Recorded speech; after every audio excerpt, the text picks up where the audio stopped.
नमस्कार, मैं हूं श्वेता झा और आप देख रहे हैं आज तक। आपको बता दें कि उत्तर प्रदेश में समाजवादी पार्टी के नेताओं के घर पर आयकर विभाग के ताबड़तोड़ छापे चल रहे हैं। मऊ में पार्टी के राष्ट्रीय सचिव राजीव राय के घर पर इनकम टैक्स का छापा पड़ा है। राजीव राय के घर के बाहर भारी संख्या में फोर्स तैनात कर दी गई है। पार्टी के कार्यकर्ता भी बड़ी संख्या में घर के बाहर मौजूद हैं। अखिलेश यादव के करीबी माने जाने वाले लखनऊ के जैनेंद्र यादव, मैनपुरी के मनोज यादव के यहां भी छापे पड़ रहे हैं। तो राजीव राय के घर में इस वक्त छापेमारी हो रही है। आपको बता दें कि राजीव राय को उनके घर में ही नजरबंद कर दिया गया है। भारी मात्रा में पुलिस फोर्स की तैनाती हो गई है। 3 तस्वीरें आपको हम दिखा रहे हैं किस तरह से जो करीबी हैं अखिलेश यादव के, उनके घरों पर छापेमारी हो रही है। मऊ में छापेमारी हो रही है, लखनऊ में और मैनपुरी में ये छापेमारियां चल रही है। अब से कुछ देर पहले एक प्रेस कॉन्फ्रेंस हुई जिसमें अखिलेश यादव ने सवाल उठाए और कहा कि अभी तो ये छापेमारी शुरुआत हुई है छापेमारी की, अब ईडी के भी छापे पड़ेंगे। ईडी भी अब आएगी, आईटी के बाद अब ईडी भी आएगी।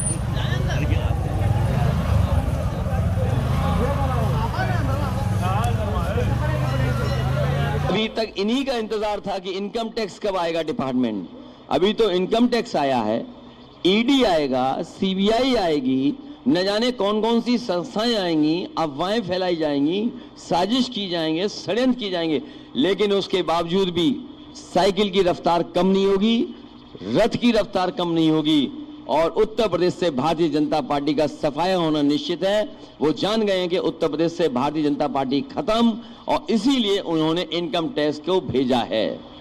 और राजीव राय हमारी पार्टी के प्रवक्ता हैं, वो दिन रात समाजवादी पार्टी को मजबूत बनाने के लिए जहां जैसे काम कर सकते हैं कर रहे हैं।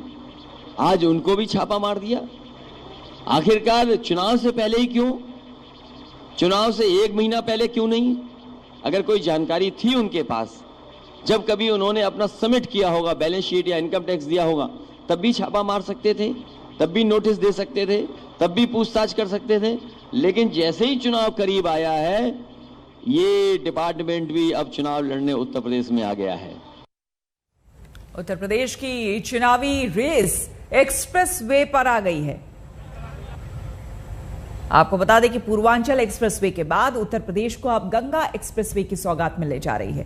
थोड़ी ही देर में प्रधानमंत्री मोदी इसके शिलान्यास करेंगे। मेरठ से प्रयागराज को जोड़ने वाला ये एक्सप्रेसवे, इसकी लंबाई 594 किलोमीटर की होगी, लेकिन इसकी नींव पड़ने से पहले ही क्रेडिट की जंग शुरू हो गई है।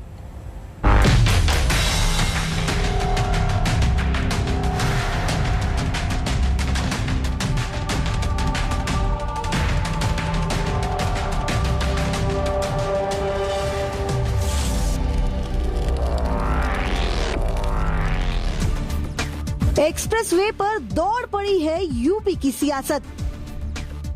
अभी पूर्वांचल एक्सप्रेसवे पर राजनीति सरपट भाग रही है। अब एक और एक्सप्रेसवे इसके लिए तैयार है। आज यूपी को एक और एक्सप्रेसवे की सौगात मिल रही है। थोड़ी देर में प्रधानमंत्री मोदी यूपी के सबसे बड़े एक्सप्रेसवे का शिलान्यास करेंगे। गंगा एक्सप्रेसवे पूर्वी को पश्चिमी यूपी से जोड़ेगा। इसके बनने से दिल्ली से प्रयागराज की दूरी सिर्फ 6 घंटे की हो जाएगी। गंगा एक्सप्रेसवे यूपी के 12 जिलों से गुजरेगा।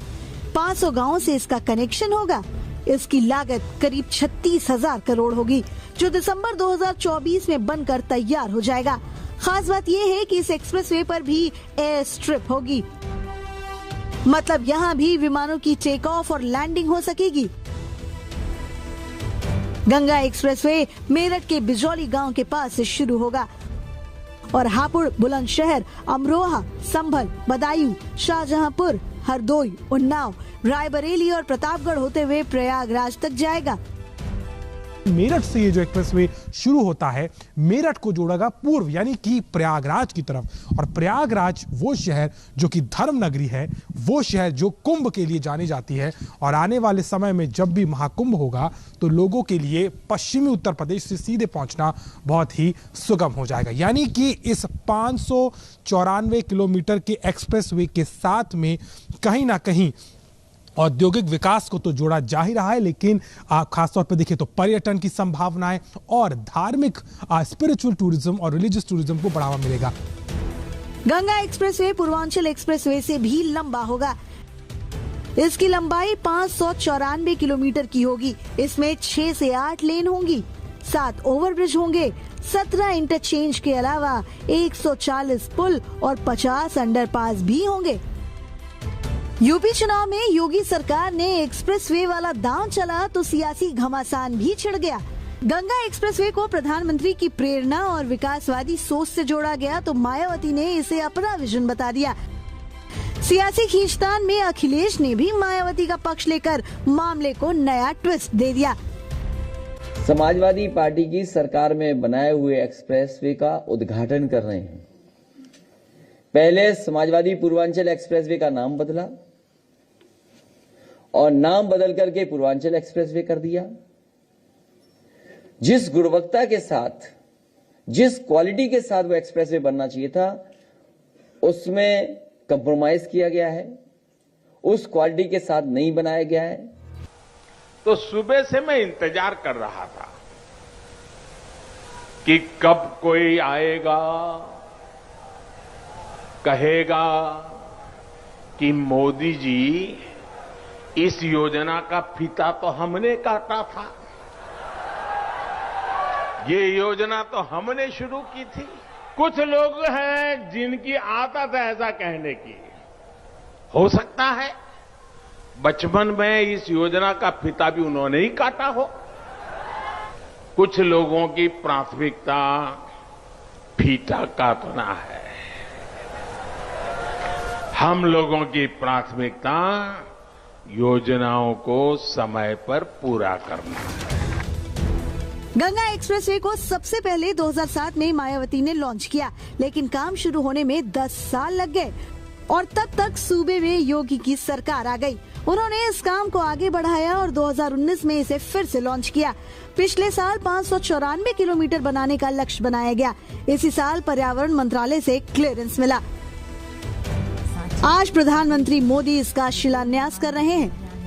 गंगा एक्सप्रेसवे बनने के बाद यूपी के 4 एक्सप्रेसवे हो जाएंगे, जहां वायुसेना अपने विमान की लैंडिंग और टेक ऑफ कर पाएगी।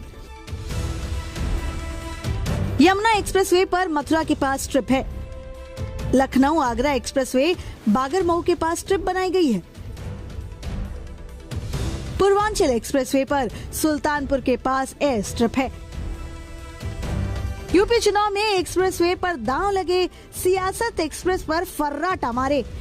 विकास की होड़ हो, इससे अच्छी बात क्या होगी। जीत किसी की भी हो, सरकार किसी भी दल की बने, राज्य विकास की राह पर जरूर बढ़ेगा। यह ब्रज का इलाका है और अब प्रधानमंत्री पूर्वांचल से पूरे उत्तर प्रदेश को मथने की तैयारी कर रहे हैं। तो पूर्वांचल के बाद आज ब्रज में हैं और सबसे लंबे एक्सप्रेसवे के शिलान्यास का शुभारंभ करेंगे। संदीप दुबे के साथ कुमार अभिषेक, शाहजहांपुर, आज तक। उत्तर प्रदेश की सियासी रेस एक्सप्रेसवे पर तो आ गई है, लेकिन बड़ा सवाल अब यह है कि क्या ये रास्ता जीत की ओर जाता है। इससे पहले मायावती और अखिलेश ने भी फर्राटा भरते हुए एक्सप्रेसवे पर दांव लगाया था, लेकिन जनता ने उन्हें फिर से कुर्सी नहीं सौंपी।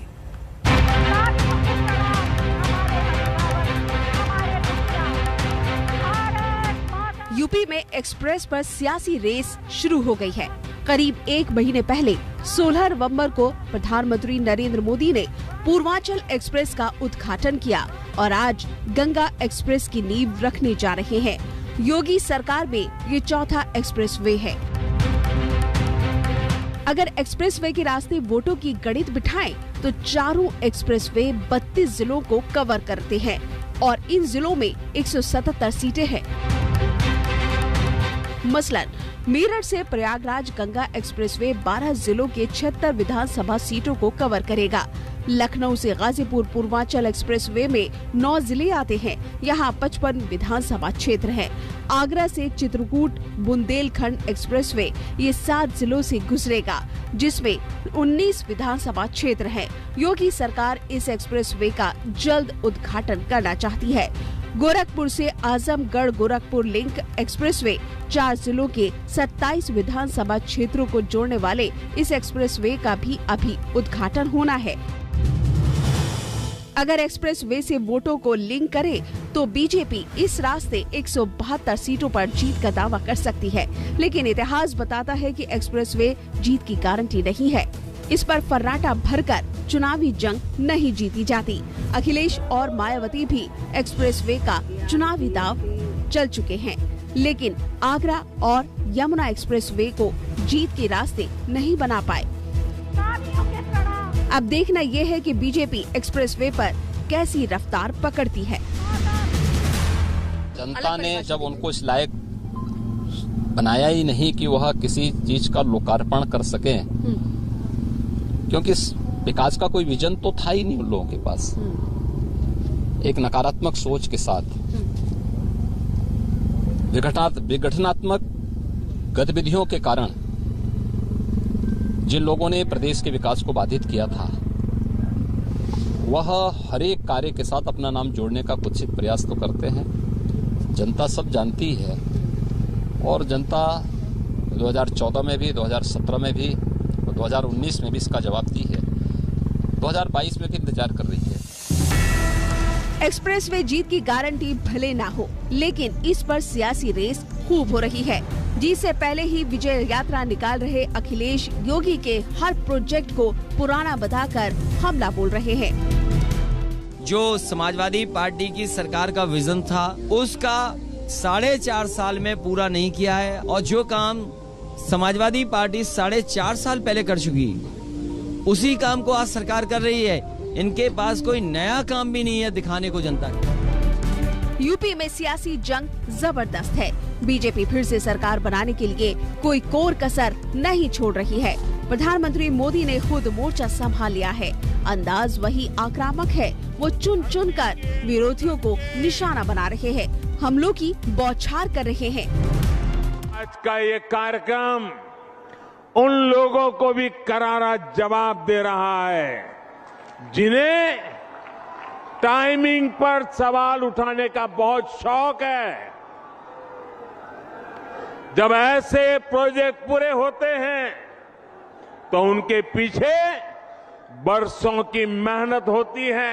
ये लोग कभी इस बात को नहीं समझेंगे कि कोरोना के इस संकट काल में भी डबल इंजन की सरकार विकास में जुटी रही, उसने काम रुकने नहीं दिया।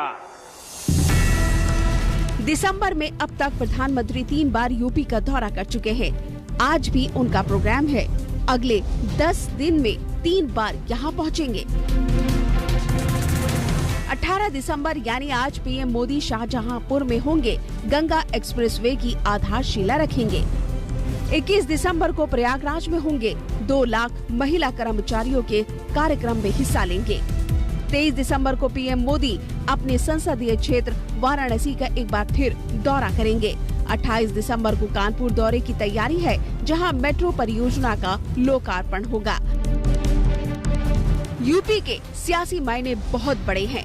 यहां लगातार 2 बार कोई सीएम नहीं बन पाया है और बीजेपी के लिए ये एक बड़ी चुनौती है। लखनऊ से कुमार अभिषेक के साथ आज तक ब्यूरो।